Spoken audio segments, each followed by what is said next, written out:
Welcome to Audrey Thoughts with Audrey Scott. I'm Audrey Scott. We're here. We're queer and we're not, and we don't fear either. Man, demons, those little dogs. But yeah, I just got back from Mississippi. Wild, crazy. I've never met that many crazy people in my life. I was getting fried chicken on the road. It was called Crispy Crunchy. Swear to God, a dead guy served me food. I don't even understand because it was self-serve, but then it wasn't self-serve because if you went to serve yourself, the only opening for the chicken was on the other side of the counter, so you'd have to walk around the counter past the fryers in order to serve yourself. And then this guy who just pops out of nowhere, he's blue, and I'm telling you, like, he looked like straight out of a grave blue. Like he had like cold dead lips and cold dead skin. It was terrifying, but it was good ass chicken. So I guess dead labor is pretty cheap, you know. You just pay them in chicken brains or whatever. It'd be easy.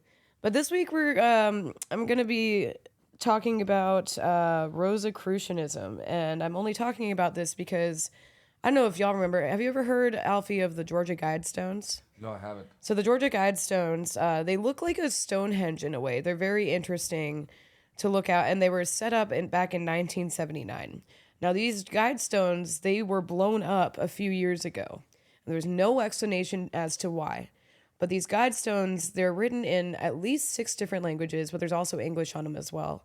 I can't remember how many rules there are, but one in particular that raised a lot of red flags for people, especially when it was built back in the day, was that the rule was to keep the population, world population, even in 1979, under 500 million. It was already over 500 million in 1979, so that raised the question of, what are we going to do then? What do you mean? What do you mean keep it under 500 million? Because there's only one way, death, killing people, you know? And so this guy who went into the town originally, back when it was being built, he went by a pseudonym. If my fans are dumb enough to not know what that is, pseudonym is just a fake name. Pseudo means fake. But I don't think y'all are dumb. I'm just helping. I had to look up a lot of words for this too, but not that. And he goes by the name of R.C. Christian. Now, this is interesting because R.C. Christian goes back to Rosicrucianism, which means a rose cross. Now, a rose cross was a similar symbol to the Martin Luther, rose of cross, deriving from Martin Luther.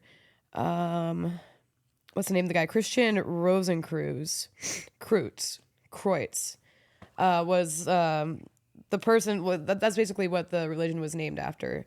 And this was a man, and a lot of people say that he's a fictional character, but apparently he was born in the early 1300s, and he traveled the Middle East, and he took all these ideas from different religions, but he really didn't like Christianity. Not a huge fan of Islam either, but he took all these alchemy ideas. He took spiritual rituals, all these things, basically anything that wasn't about Muhammad or Jesus. It's interesting. So let's go back. All right, we're in the 70s. The justification of them putting up those Georgia Guidestones, this random guy who claims he's a Christian, R.C. Christian claims he's just a good old Christian. They don't know who the fuck this guy is. He claims that the reason that they're putting up these Guidestones is because the nuclear missile crisis, what was it? Was it the Cold War? What year is it again? 79. Maybe the Cold War. Yeah, Cold War is going on. People are afraid. You know, they're telling students, they're telling first graders if nuclear bombs are going to hit, go under your desk. Get under the desk, all right? You'll be fine. Refrigerator. All right, find a fridge, you know? His justification was that if everyone died off, if, you know, human life changed as we know it, those Guidestones would stay there for future society to set up these rules. Some of these rules were just like about conservationism, about loving nature, loving thy father, but then going back to that population rule. That's the one that a lot of people had problems with. So they set up these Guidestones, and there's actually another set of these Guidestones in Japan. And I don't know how many other countries there are, but they blew them up in the U.S. a few years ago. but Japan still has one, which is very interesting. Same exact thing. After I watched this documentary, let me at least cite it because it was a really good documentary. It's called "The Mysterious Creator Behind the Georgia Guidestones" by Absolute Sci-Fi. It's interesting because if you go back to Rosicrucianism, they died off, these people. They believe that you can't really join Rosicrucianism. You have to be chosen by ancestors. You're a wise, enlightened person. It was in the like a medieval Enlightenment era, and it was basically kind of similar to the Freemasons. A lot of people, when Rosicrucianism died out, they took some of those beliefs from Rosicrucianism and put them into the Scottish Rite of Freemasonry.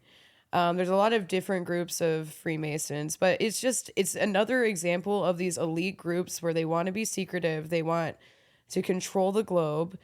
They don't believe that certain people are worthy of life because they're not aligned with their level of enlightenment or level of knowledge or power or wisdom, in their opinion. It's very interesting because throughout time, there's always been these groups of people. But it bled and bled and bled to the point where, again, we have this guy in the 70s who believes in this stuff. And I don't think that every Freemason is evil because, my great-grandfather, Freemason, I think there's a lot of the way they do it. They bring these communities together. They make it seem innocent. And then the further you work up into these groups, that's when some darkness unfolds. And then maybe you start doing things that have nothing to do with hanging out with the boys on a Wednesday night and getting away from your wife. That's basically what the Freemasons locally are about. So the Guidestones get set up, and then these rituals start happening. And these, people were doing, witchcraft and shit. And these people in Georgia had never seen shit like this. They thought they're so, out of touch with witchcraft and stuff. They hadn't seen that shit. They're like, I didn't know witchcraft was a thing since Salem. They hadn't seen that ever. And that's very interesting because it goes back to this secular, ritualistic group of people. Witches were coming from all over the place to worship these things. So when I heard about these Guidestones a few years ago, when I heard them blow up, I didn't know any of this information. And I thought it was very interesting because I was very into conservation. I was very much an environmentalist. I still believe to be nice to the trees and the plants and stuff, but a lot of evil people use this innocent rhetoric of global warming and climate change, or just this fear-mongering in a way as well, to justify abortion and eugenics. It's interesting about that. Oh, God. Let's see. I gotta look this guy's name up. R.C. Christian, after the end of the documentary, they pin him to another man. They found out his real name. And he also was very much into Rosicrucianism. And he was also born in 1928, which was linked back to the same name and the same guy. And I cannot remember his name to save my life, but it's okay. It doesn't really matter that much because I'm going to tell you the rest. But the Nobel Peace Prize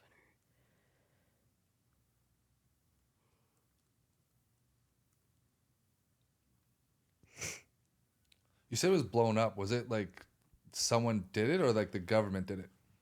No one knows. No one knows. Okay. But so my theory is, after learning some of this information, I think they blew it up because it was kind of the agenda of globalism. It was the agenda of the elite was to kill off certain groups. They make it a lot of people are theorizing that they didn't want a breadcrumb trail leading back to Interesting. the real agenda of what these people in power want. Because if you think about COVID, or you think about population control, if you think about some of our basic rights being taken away, you think about 9/11, and I don't fucking remember it. I was two, but our rights being taken away at airports and stuff, and just how monitored we are now. We're basically, slaves in the working class. Lower class and the higher class are getting further and further apart. Rich people don't have to pay their taxes, but a poor person can go to jail for not, writing down their Chili's hours or whatever. It's just not talking about me or anything, but yeah, I think it was just like either. Okay, so my theory is it was either someone trying to like. There's another interesting part about that because there was a time capsule they put underneath those Guidestones, and there was not a date as to when to open it, but it said it could be opened when that shit was destroyed. And I don't know if they found that time capsule. I don't know who opened it, but there were people out there who knew R.C. Christian and vowed to their grave to never tell his real name, to never disclose all the information of the groups that he comes from, because these are people that know what the fuck they're doing. They know the agenda. They know everything, and they're not going to fucking tell you. So this time capsule, they probably... my theory is either removing the evidence, opening up that capsule, or someone was fucking mad and didn't like that shit. Or all the above. I don't know. Who knows? It's super mysterious. It's really interesting. And I'm going to do a little more like in-depth videos about the difference between the Illuminati and like Freemasons, because it's just I think about all this shit all the time, and there's so much in-depth information. Like, for example, if fucking Christian Rosicrucianism, like, if he existed in the 1300s, imagine how much history and in-depth people, like there's so many books that people have written to a lot of philosophers back in like the Renaissance era, they were so disgusted with Protestantism wasn't a big thing yet, but it was more like the Catholic Church, and they were just tired of Christianity. A lot of people were very angry, but it doesn't... I don't know. It feels... I just see like most of these secular people that justify like, we need to populate or have less babies and stuff. They're always still having children. They say they're about one thing, but it seems like they're just lying. And you just like the Christians are saying that are evil using that for power too. So that's a good point, because it's very interesting that they always come from places that aren't like overly populated. Like it's never someone coming from India or for like China saying there's too many people. It's just like if anyone had a right to say there's too many people, it'd be someone from those countries. Exactly. That's what R.C. Christian was always talking about. He was like, no one should have to live on top of each other. And he's like, we're not. I mean, we're standing like 5 feet away from each other right now. Like, we're in Georgia. Exactly. We're in the middle of nowhere. What the fuck? You just bought 5 acres of land. Like, what are you talking about? Like, yeah, it's Margaret Sanger. She had at least 2 kids. She was always talking about how disgusting it was, like how people shouldn't have children. And she literally had a Planned Parenthood rally, or had a Planned Parenthood group at a KKK rally. R.C. Smith, his real name, he was linked to a Nobel Peace Prize winner who was very into eugenics and said the black race should be annihilated. And who was he friends with? David Duke. Who's David Duke? Creator of the KKK. They're all saying these things and being like, oh yeah, a better future. No, it's their better future. They're supremacists, they're disgusting, and they live on through other people. Yeah, so these Guidestones are wild. That's crazy. Yeah, I'm so curious what's in that time capsule. I know. It's just like it's like sexual blackmail, because like there's at least that's just like what's the like how you What get did they stuff put on in people. there? What did they put in there? It has to be. That's the only thing the dirt you can have on someone, really, because eventually like whatever you're embarrassed about, eventually just get over it. But it has to be like something like that. I don't know, because they're the secret society. Like these are Freemasons. Also, it's just like the sound stage of like the moon landing. Could be that. Because like, so this guy who owned the bank at the time, R.C. Smith, went to this guy named Wyatt, and Wyatt swore to his grave that he would never release R.C. Smith's real name, whatever. So the guys in the documentary are interviewing Wyatt.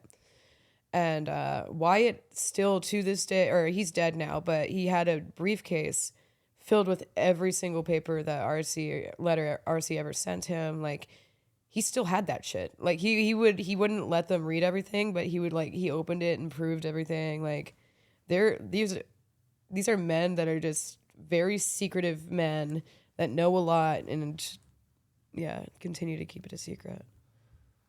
And they do witchcraft. Yeah. What do you think of a man who does witchcraft? Gay. Fag, get out of here, dude. Ooh, I'm scared of you. Fucking hit you with a broom, dude. Fuck you. Shove it up your ass, man. I'm like, no, you're gay. Just the Bohemian Grove shit, like, it really does get dark and disgusting, but I don't know. I'm just more of a meditation person. It's a lot of dark energy. What do you think they get out of it? Like, what do you think their motivation is? I think it's just being surrounded by elites. Elites help each other out. These rituals, they just claim for them. I mean, maybe it does something, maybe it doesn't. It's just power. It's just power. It's power and greed. Money, power, greed. Sadism. Yeah. They just want to rule the world. And they want their family to live on. And they don't want anyone else's to live on. That's why they have Planned Parenthoods on every other block in the hood. Or, just like, they know what they would want life to be. And if you have enough money, you can keep perpetuating what you want. That's true. So, like, keep everyone stupid and poor. Yeah. So stupid, poor, quiet. That's why the CIA killed, or the FBI killed Fred Hampton, is because he worked with the Black Panthers and militia members, because we're all being oppressed. It's not about race. It's about these politicians, these big pharma, these evil, evil entities that are always trying to put us down and blame us on our fellow people, or put us on our fellow people. Yeah, the CIA for sure. I mean, yeah, fuck the CIA. Fuck you. Hopefully that's in the time capsule. Another Yeah. angle of the Kennedy assassination. Oh my God, it's just Kennedy's head. A piece of his Well, brain. this looks like shit. Oh man. If y'all have any recommendations as like what details of what group you want me to talk more about, please let me know in the comments and I'll get more in depth, because I'd like to know some more answers too. If you don't follow me on Instagram already, I'm at _Illuminaudrey. Twitter's Joan of Arc. My name is Adrenochrome on there. And yeah, follow me on Facebook, Audrey Scott. Thanks for coming to Audrey Thoughts with Audrey Scott. I'm Audrey Scott.